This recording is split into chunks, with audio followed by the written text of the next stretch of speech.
welcome back to my channel. I'm Pam with Pam I Am, and today I've got a special guest recording with me. Is to say hi to Grumpy Dad.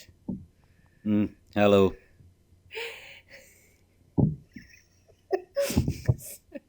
Oh, get on with it. Okay, so today I had I had 2 dozen eggs that I bought last week. They were short dated, but I thought it was in September and not October. So they expired, and I thought I would not only show you how to check to see if your eggs are expired, but to also make a quiche. So here we go. We've got a bowl full of water. You need a little bit more water than that. So I had to top it off, and you drop your eggs in one by one.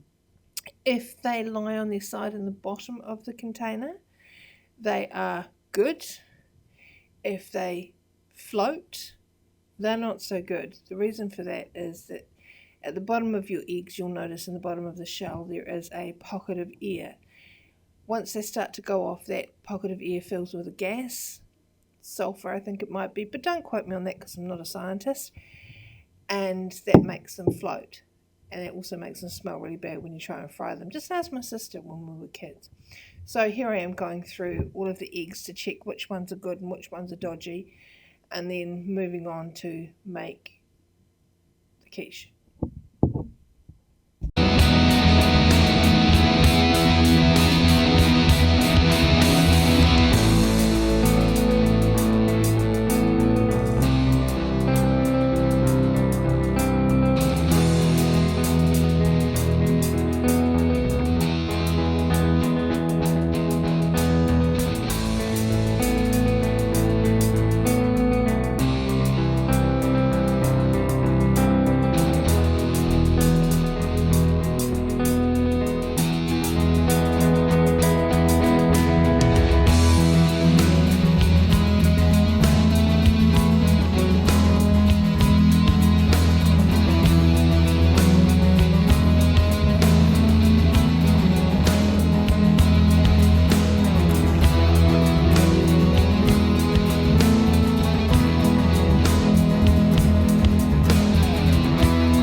It's really hard to see in a bowl like this, but you can kind of tell the difference between the ones that float and the ones that don't.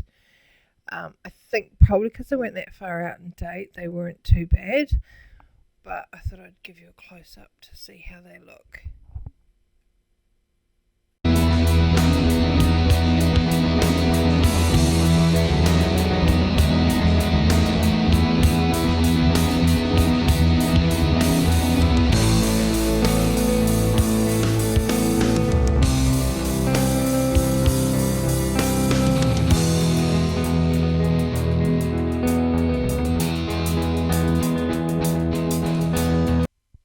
So the reason I'm here is because anytime somebody does a quiche, it's always a crustless quiche.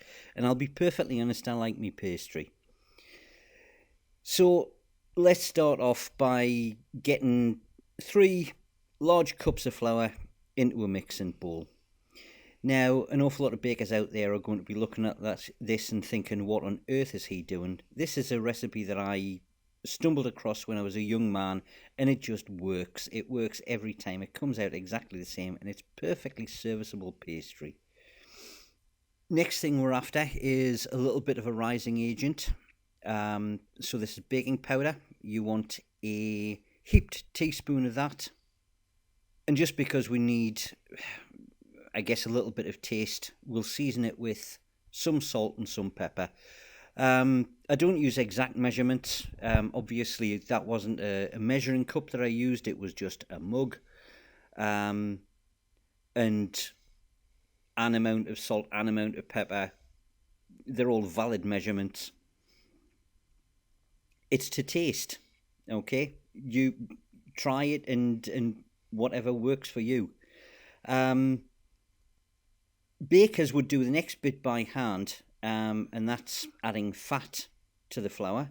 And normally they'd be looking for a nice sort of breadcrumb texture.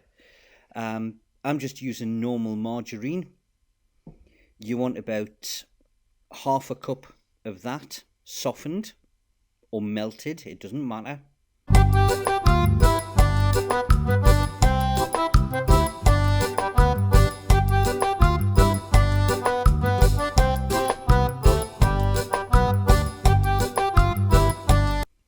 So after about a minute's worth of nuking it in the microwave, it's come out, it's soft.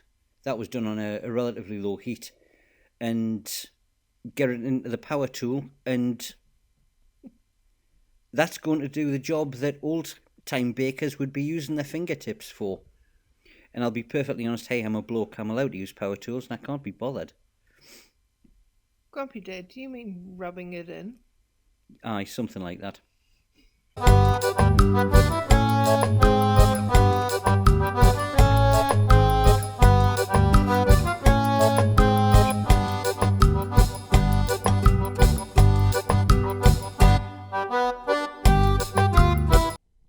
As I said before, it's a breadcrumb consistency that you're looking for, and you can see that on the mixer blade.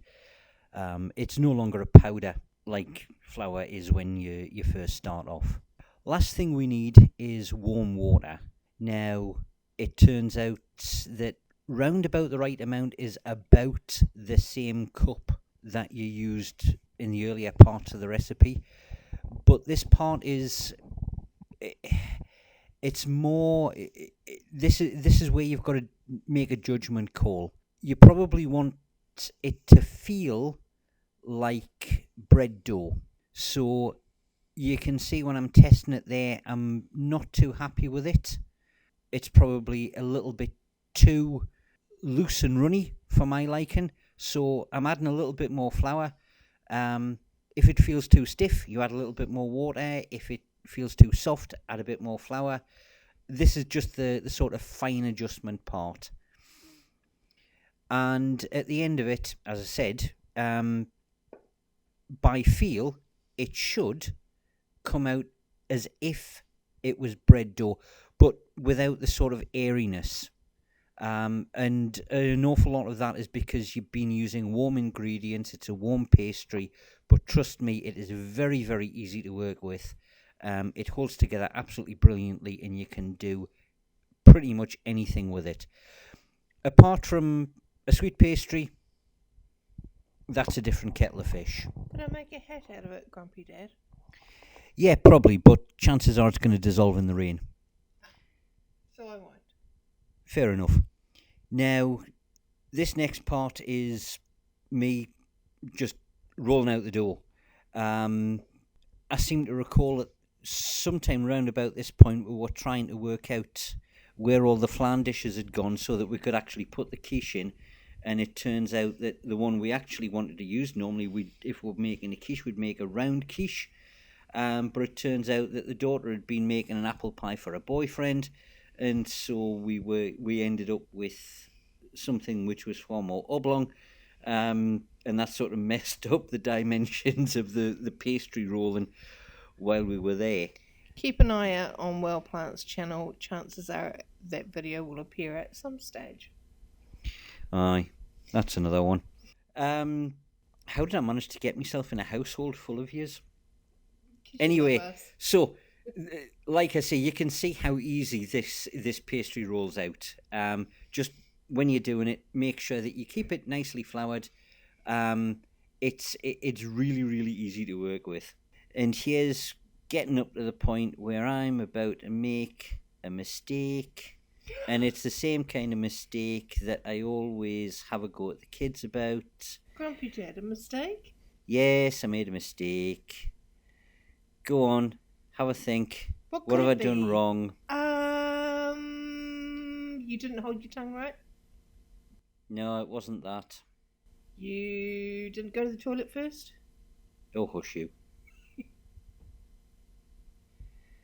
Did you forget to? I forgot to grease the tray. But as you can see, the pastry holds together really, really well, even when you do make mistakes. So let's get the oblong quiche container greased and ready. Just one point on when you're working with pastry. I don't know. One of the things that pastry's dead easy to work with, as long as you take care with it. Don't use your fingertips so much because they will poke a hole in it and they'll make weak spots. Use the backs of your fingers. Your knuckles. That's them. Well, no, the back of your fingers. I thought the knuckle was the part on the top rather than the joint. Yeah, it's the bendy bit. All right. So there you are.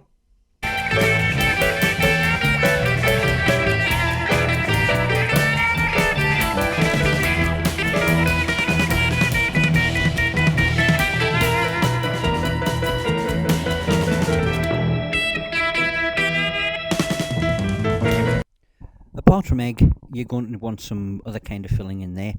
I'm going to be doing some carrots. Apart from topping and tailing them, one thing about root vegetables, because quiche is quite a slow dish to cook, you probably want to pre-cook any root vegetables that you put in, whether it's carrots or potatoes or anything like that. Now, we're not the world's greatest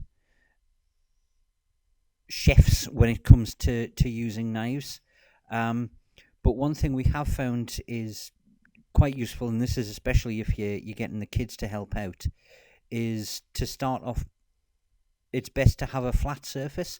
So the first couple of carrots, you'll see that I've cut lengthways down and then turned them over so that they're on a flat surface. The smaller one, I've kept it like that so that the pieces are round about the same size, but you can see that instead of cutting it at a right angle to the carrot, I've actually cut it at a diagonal. The reason you do that is little wheels will roll off the edge of the chopping board, whereas a diagonal cut gives you an oval shape, and that doesn't. When you see Pam cutting things in exactly the same way, she's cut it so that she's got nice flat surfaces that she's got against the chopping board, and things aren't rolling about on her.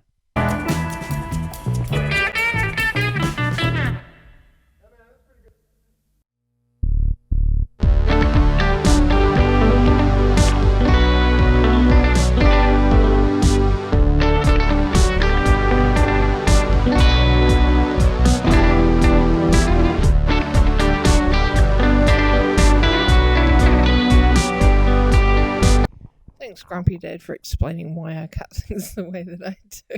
I hadn't thought of that. Okay, so after I've done the onion, which is pretty much a base of any meal that the Pam I Am clan has, I am... Oh, unless it's toast. Because like onion on toast probably wouldn't be that good raw. Anyway, what do you think? I don't know. I mean, if you toasted it, it would come out reasonably sweet. Okay, yes. Anyway, so we've got carrot, which is coming along in a minute, onion, mushroom, and as you can see here, ham steaks. And some frozen peas. Grumpy Dad likes his frozen peas as long as they're not minted. He's not a fan of minted frozen peas. Mixed peppers. Oh yes, definitely. Frozen mixed peppers saves so much time and money. Right, so here we go. Dice everything up nice and uniform-ish-esque, whatever, so that it all matches and cooks in a relatively even space of... Is that the right word, Grumpy Dad, in the kitchen? No, I mean, the thing is, at the end of the day, let's face it, we're not chefs. Are we? So, no, we're not. Oh, okay. So, I think the phrase that they use is rustic. Our cooking is rustic. No, mine is rusty. Well, I always thought rustic just meant a mess. But, yeah. Our cooking is, yeah, that. So we ran out of. Well, actually, we ran out of space for the veggies. We actually had more filling by the time we'd ended up, but at least the one thing that you did see earlier, with the offcuts from the pastry, there was some left over, and there was. It turns out there was enough, so that we could grab those leftovers, just re-roll them, and We'll re-roll the pastry. re-roll the pastry, and make some mini quiches in. Is it a Texas muffin pan? They call it a Texas muffin pan. Yeah.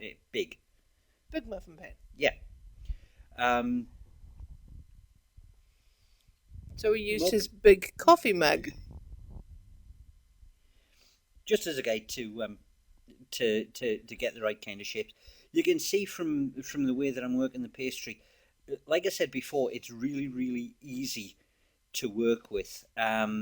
And in some cases, I'm just grabbing it and stretching it out to something that's vaguely round, and then stuffing it into the patty pan. It really is. You can't go wrong with it, honestly. Well, I'm sure you could if you tried to make a hat out of it. Well, you and your hats.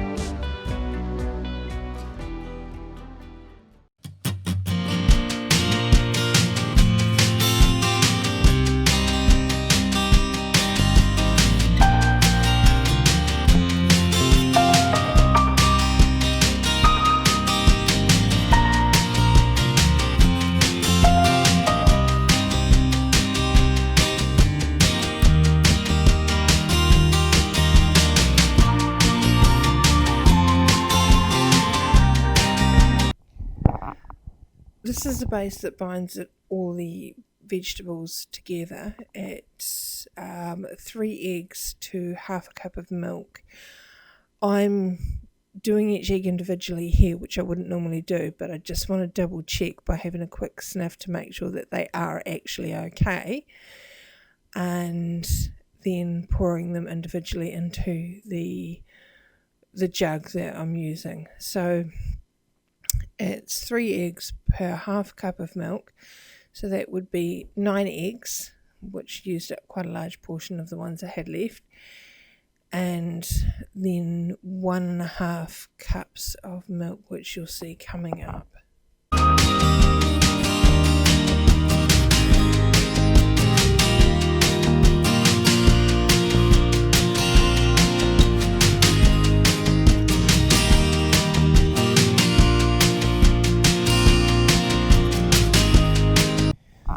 As per usual, salt and pepper to taste. I like these grinders. It's rock salt and 3 different types of peppercorns. Whisk together until combined, and you'll have a lovely eggy mixture, kind of like this.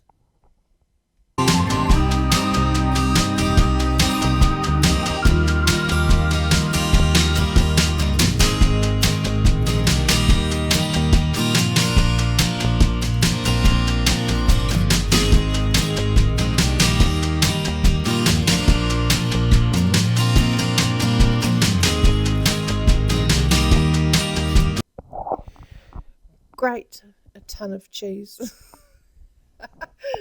Normally I'd fill a grater box with cheese. Is that how much you would do? Oh yeah, we like cheese. Cheese is good.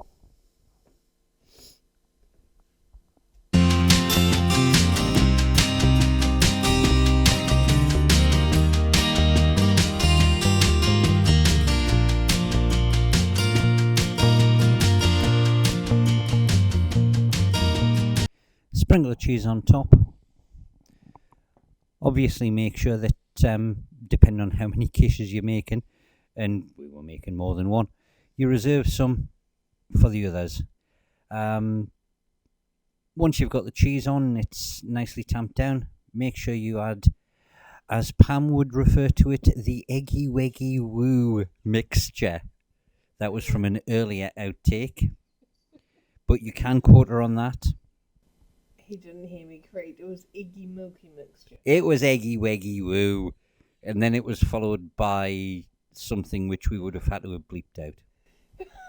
Only because he was being an egg. Wiggy woo. That's her.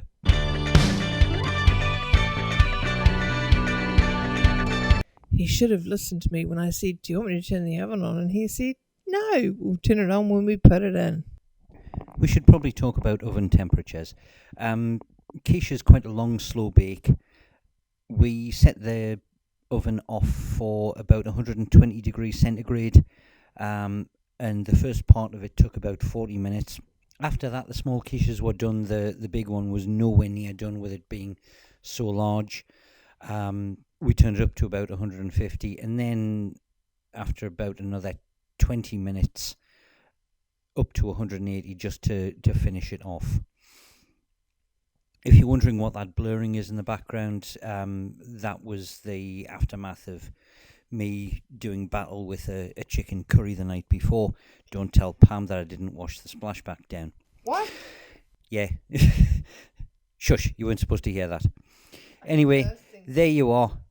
Topping going on the quiche. Thank you. In for another 10 to 15 minutes, and it was all good. Unfortunately, we were too hungry by that stage to actually take a photo, but darn, it was good, and our son got to take one of the smaller ones for lunch today and thoroughly enjoyed it. Thanks for watching. If you want to see Grumpy Dad in the kitchen and a few more, give him a shout out down below. Click like and please subscribe. It helps me with engagement and gets my channel promoted. See you in the next one.